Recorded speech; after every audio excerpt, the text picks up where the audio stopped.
చేనేత రుణమాఫీని అమలుపరిచి పద్మశాలీలకు కాంగ్రెస్ సర్కార్ చేయూత అందిస్తుందని అన్నారు పద్మశాలి సంఘం రాష్ట్ర అధ్యక్షుడు కమర్తపు మురళి.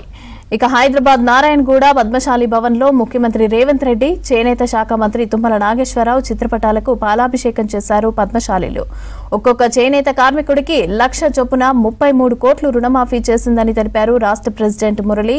ఇక ఇందిరమ్మ జయంతి సందర్భంగా 1 కోటి చేనేత చీరలను పద్మశాలీలకు తయారు చేసే అవకాశం కల్పించారని అన్నారు కమర్తపు మురళి.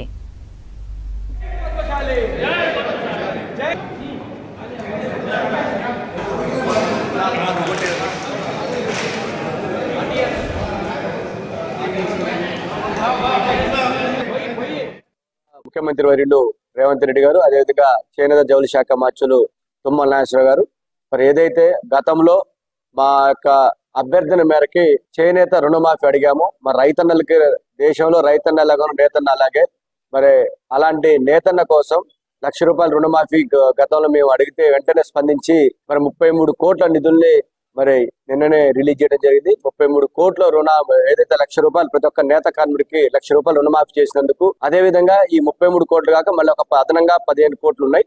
ఈ 15 కోట్లు కూడా ప్రపోజల్ పంపించారు. అవి కూడా త్వరలోనే వాటిని కూడా రుణమాఫీ చేస్తామని చెప్పేసి ఈ రోజు హామీ ఇవ్వడం జరిగింది. ఈ రోజు హ్యాండ్లూమ్ భవన్ల మీటింగ్ లో ఏదైనప్పటికీ ఇలా మరి గత 10 సంవత్సరాల్లో చేయలేని ఆ ప్రభుత్వం చేయలేని పనులన్నీ కూడా ఇలా కాంగ్రెస్ ప్రభుత్వం వచ్చిన తర్వాత ముఖ్యమంత్రి రేవంత్ రెడ్డి గారు, అదేవిధంగా మంత్రి గారు తుమ్మల నాగేశ్వరరావు గారు నేతృత్వంలో చేనేత కార్మికులకు పెద్దపీట వేయడం జరిగింది. ఈనాడు రాష్ట్ర ప్రభుత్వం 33 కోట్ల రూపాయలు ఇచ్చినందుకు ప్రత్యేకమైన ధన్యవాదాలు. ప్రభుత్వానికి కొన్ని విన్నపాలు కూడా చేసినాం.